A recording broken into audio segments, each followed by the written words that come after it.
Aujourd'hui, comme dans les années précédentes, le travail illégal, bien sûr, sur lequel nous portons une attention toute particulière, notamment dans le secteur du BTP, dans le secteur de la restauration, dans certains secteurs économiques, les sociétés de déménagement, mais aussi bien d'autres secteurs.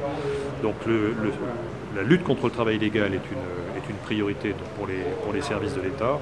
Mais bien sûr, les services de l'État sont aussi très attentifs à toutes les autres formes de fraude que sont, je vous l'indiquais, les fraudes fiscales, les fraudes sociales. Il reste un niveau très élevé. Alors selon les organismes qui sont victimes des fraudes, ça peut monter un petit peu ou baisser un petit peu, mais enfin globalement, on est quand même face à des fraudes qui portent sur des dizaines de millions d'euros. Et par exemple, ne serait-ce que la fraude fiscale, c'est plus de 30 millions d'euros.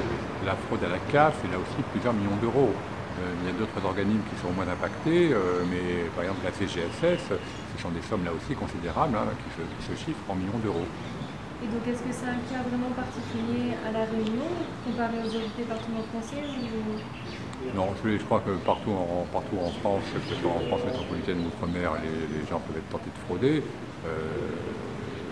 Est-ce qu'ici il y a quelques spécificités? C'est vrai qu'il y a beaucoup d'argent liquide qui circule à La Réunion, donc ça facilite éventuellement la fraude, mais globalement, on n'a pas plus de fraudeurs à La Réunion qu'ailleurs. Alors, comme il y a beaucoup de chômage, il peut être tentant pour des gens sans emploi de se faire embaucher sans être déclarés par des employeurs, et c'est l'employeur qui commet l'infraction à ce moment-là.